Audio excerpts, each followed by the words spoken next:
Shabbat Shalom, everybody. This is Rabbi Stephen, Rob Shmuel, Rosh be with you with this week's 10-minute Torah.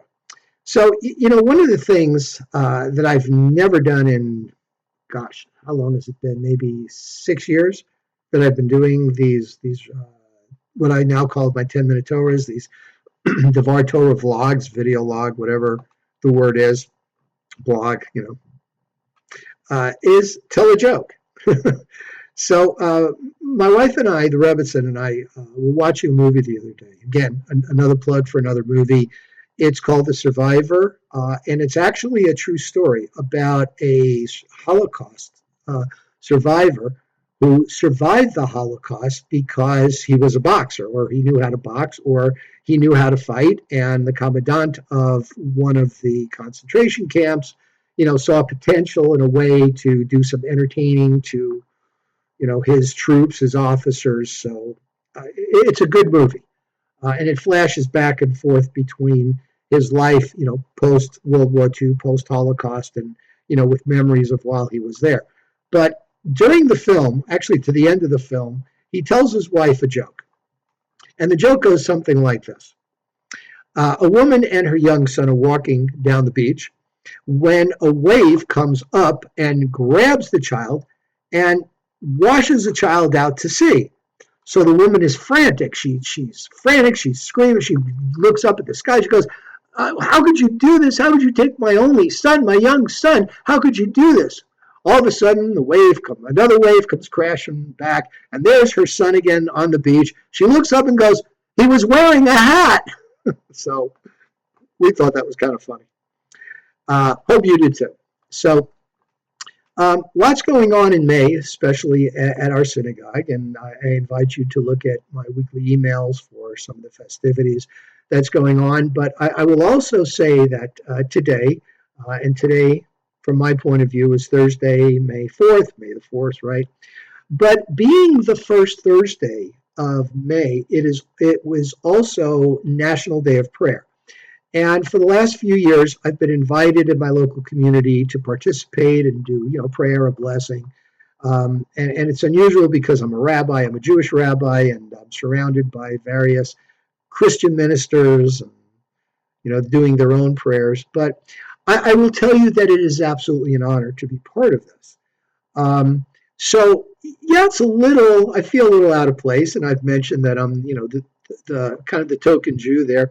But in terms of bringing people together of various religions, various walks of life, various heritages and cultures, it's something that we need to do.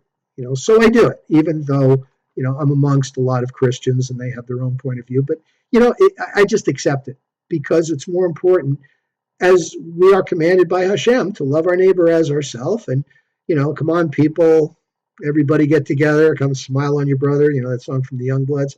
So, and it's a beautiful, worthwhile effort. And the more we can bring people together, the better.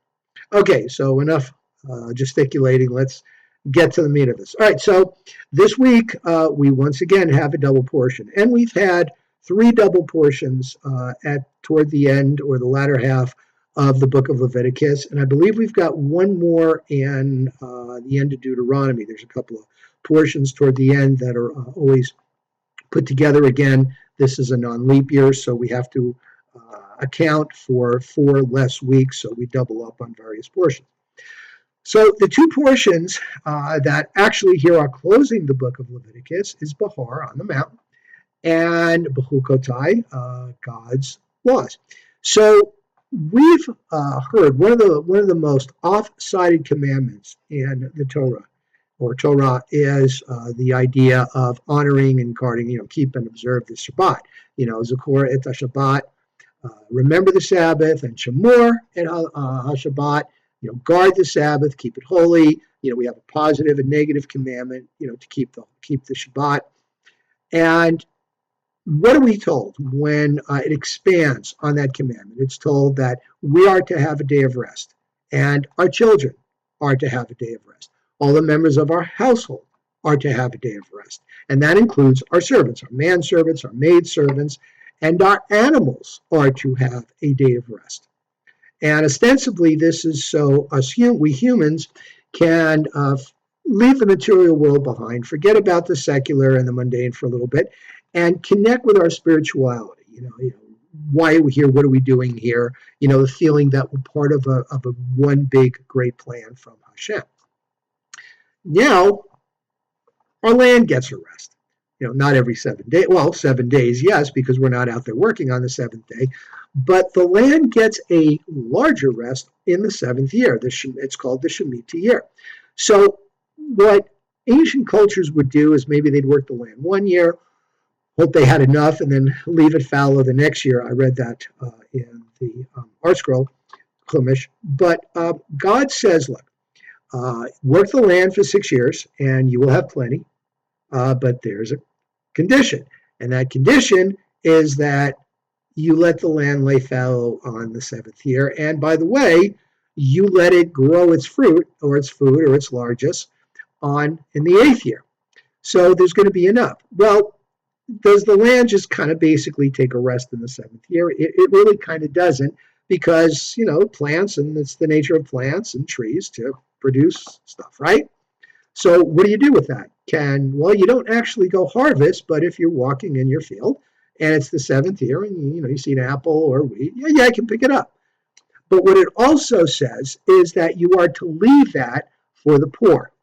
Because remember, a share of our crops, of our production, goes to the Kohanim, the priests, and the Levites, and also those that are less fortunate than us, people that don't have a means of production, like widows, orphans, people that are righteous aliens, people that maybe have just decided to choose this thing we now call Judaism.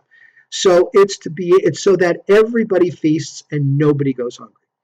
As such, Judaism is really kind of a very ecologically friendly religion, because, it's kind of like a big Earth Day. We respect the land, right?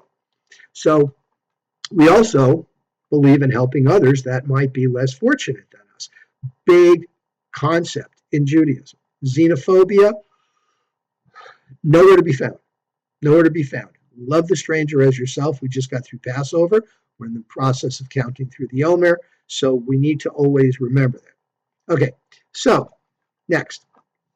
And as you know, I like to focus on, the triennial cycle. And this year, the triennial cycle 1, that's basically the gist of what we're focusing on, the idea of the land getting Shemitah. Also, 7 times 7 years is what they call the Jubilee, from the word Yoval.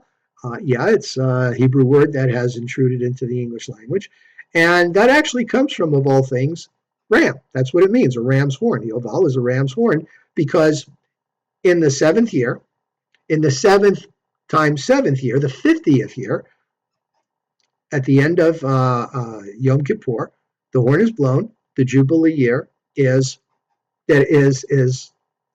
identified, is proclaimed, and land reverts back to its original owner. So this is quite a concept. And the commentary reminds us that we do not own land. We are humans. We are here as tenants of Hashem. Hashem is the ultimate owner. So when people fall on hard times, and different people fall on hard times for various reasons, and maybe they have to sell their land, maybe they have to develop a trade, maybe they have to go work for somebody else until they get back on their feet, maybe they don't get back on their feet, and it becomes a multi-generational process. But we can be assured that in the 50th year, whatever land that our ancestors got when we first settled the promised land will revert back to our family, and we can start over again. The idea, aside from the fact that it keeps us humble and we remember who really owns the land, is also the idea that this way land does not end up in the hands of maybe a wealthy few. There's no oligarchies in Judaism, because when certain people, when a minority of people own the majority of land, what happens? They now have power. They can influence the way things are done. We've seen this throughout history. People acquire wealth. Now, there's nothing wrong with acquiring wealth.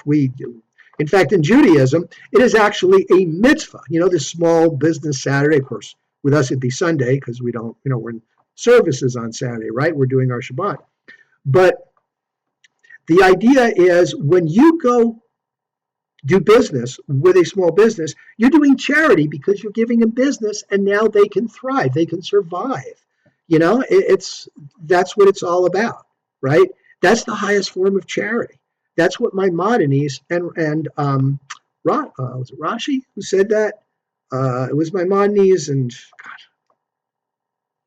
when you know so much, as much as I do, you forget things. Sorry. But they made the point that helping a person get on their feet is the ultimate act of charity. In fact, if you see somebody struggling before they hit bankruptcy, you go do business with them. So make sure that they survive. You tell your friends and your relatives and your neighbors, go do business with them, help them out. That's what you do, right? It is. Okay, thank you very much. Shabbat Shalom. Look forward to seeing you in synagogue. I know that people are getting on Zoom. We would encourage you to be there in person. And we will see you this weekend. And thank you very much.